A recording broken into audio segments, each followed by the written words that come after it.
Hello, everyone. Thank you so much for subscribing. I got so excited when I saw some of you guys that subscribe and are listening. Hopefully, that my life and my journey, my knowledge and my experience is actually making a difference. Even if it makes a difference to one person, it was so worth it.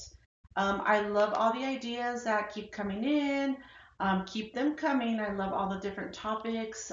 Just so if I have anybody new, I'm actually a certified life coach and I'm specializing in relationships, career growth, and goals. But today I wanted to share a very personal topic with you all. And I'm hoping that, if this podcast can encourage any one of you to, after I finish with the podcast, to seek any type of help, or if you think that you need it, I hope that it encourages you to go and seek the help that you need. There's no shame in getting help when it comes to mental illness. Um, I want you all to see that getting help actually does work and can work. What I mean by this is that I was actually diagnosed with having bipolar disorder. I know, right? You're probably shocked, like, what? She doesn't look like she has bipolar. That's what I get all the time. They're like, what? No, I don't think so. You're too nice. You're too happy. You're too patient. That's what I always get. And I'm like, I started then to think, what the heck does bipolar really look like to people? So I remember back in the day, I was I was doing a training for NAMI. NAMI actually is a organization, a beautiful organization called the National Alliance on Mental Illness. It's something you all should really look into. And I was doing a training called in Our Own Voice. And I did a couple of trainings at the Academy of Police Officers, brand new police officers that were going to be out in our streets here in our town.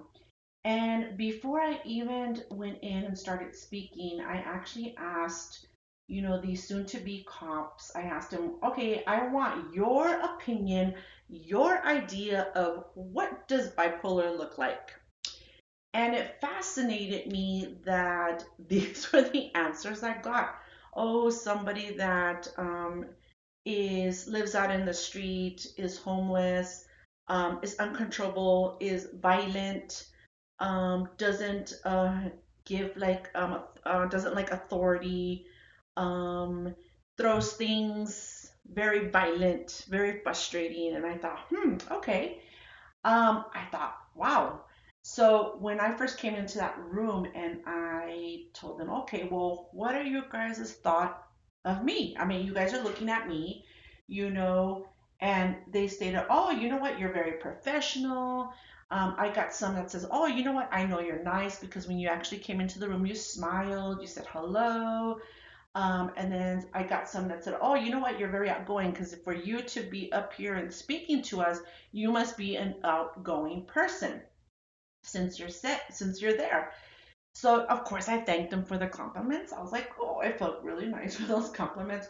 But I told them, guess what? You're actually speaking to somebody with full blown bipolar. Their faces were so priceless. I even felt like some dropped to the floor because it seemed that many had this um, misconception that what bipolar and mental illness looks like. It really seemed that they really thought that someone with bipolar is not able to function. Well, I can tell you this, with hard work, yes, we can function. It takes a lot of work. Let me give you a little history about that. So I was diagnosed at age 25. And after I had my first child at that age, the bipolar literally started to kick in full blown. With the postpartum depression and the bipolar, you are talking about constant psychosis episode. I was married at the time, and at the time, my husband was he actually had bipolar as well, but we didn't know. We weren't educated at that time. We didn't know what this was. So my mom knew something was wrong with me, and she takes me to these different psychiatrists. And I'll be honest, I was able to trick like seven psychiatrists. They were all like, there's nothing wrong with her until I met this one psychiatrist She has now passed away, but thankful to her. She really taught me a lot about my mental illness. And she had asked me, I remember walking into the room and she had asked me, "Hi, so how are you?" And I was like, "Oh, I'm good. I'm great. Never better." And she says, "Oh, really?" And I said, "Yep." I'm like, "I'm doing really, really well. I don't even know what I'm doing here." And I love it because she goes, "Oh, okay. Can I ask you a question?" I said, "Of course." She goes, "Why are you BSing me?" She blew my mind. My eyes were just all over the room, and I just was telling myself in my head, what the heck did she see in me? She literally freaked me out because I was like talking to myself in my head, and I was like, does she see right through me? Yeah, it really freaked me out. Well, I ended up bonding with her very closely because at that moment, I was actually ready to make a change.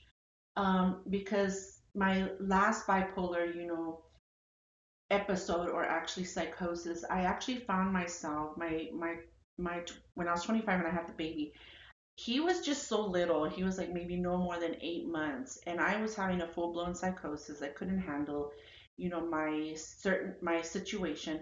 I remember grabbing a knife and I remember running towards the desert, and I was like in an alley, and I remember somebody passing by and told me, "Are you okay?" And I remember looking at them, being there but not being there. And I looked at the knife and I told myself, "What the heck am I doing?